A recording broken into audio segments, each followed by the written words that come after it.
A vida é como uma peça de teatro que não permite ensaio. Todos os erros e acertos da interpretação contam a nossa história. É por isso que devemos viver intensamente, porque nunca sabemos o que esperar do dia de amanhã. Viva antes que a cortina se feche e os aplausos cheguem. Nossos vídeos têm caráter educacional visando recriar em 3D as notícias veiculadas por jornais, revistas e outros meios de imprensa. Ricardo Boechat, certamente um dos homens mais importantes da história do jornalismo brasileiro.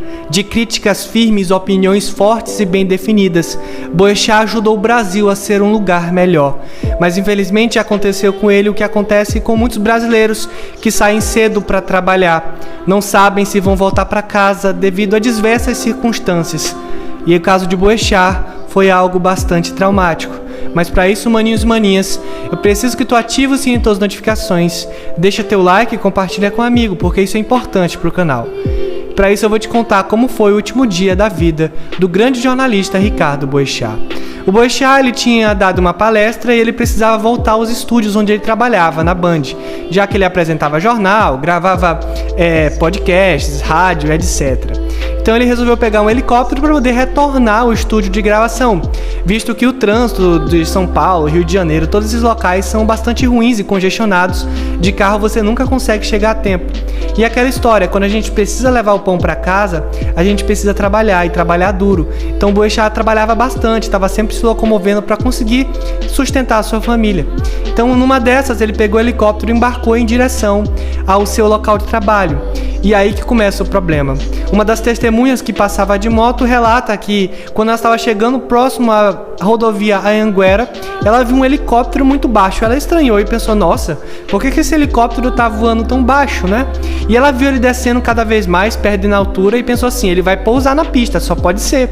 E realmente, aparentemente o piloto estava tentando pousar na pista lá na rodovia, mas infelizmente vinha um caminhão no sentido contrário. O helicóptero se bateu no caminhão.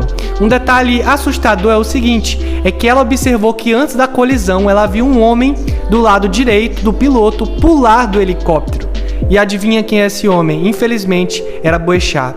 Numa tentativa assustada e até mesmo traumática de salvar a própria vida, antes do helicóptero se chocar com o caminhão, Boechat chegou a pular do helicóptero e caiu na via. Ela disse que o viu ainda no chão e ele chegou a estender a mão para ela. Ele fala assim, é como se ele não pudesse falar, ele só estendeu a mão como se pedisse ajuda. E no momento em que ela iria ajudar, o destroço do avião, pegando fogo, acertou o Boechat em cheio.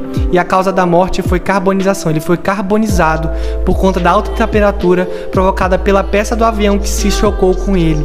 E ela fala que acredita que ele teria sobrevivido se não fosse esse acidente traumático de, além dele pular do helicóptero para se salvar, a peça do helicóptero, os destroços acertarem ele, tirarem a vida dele.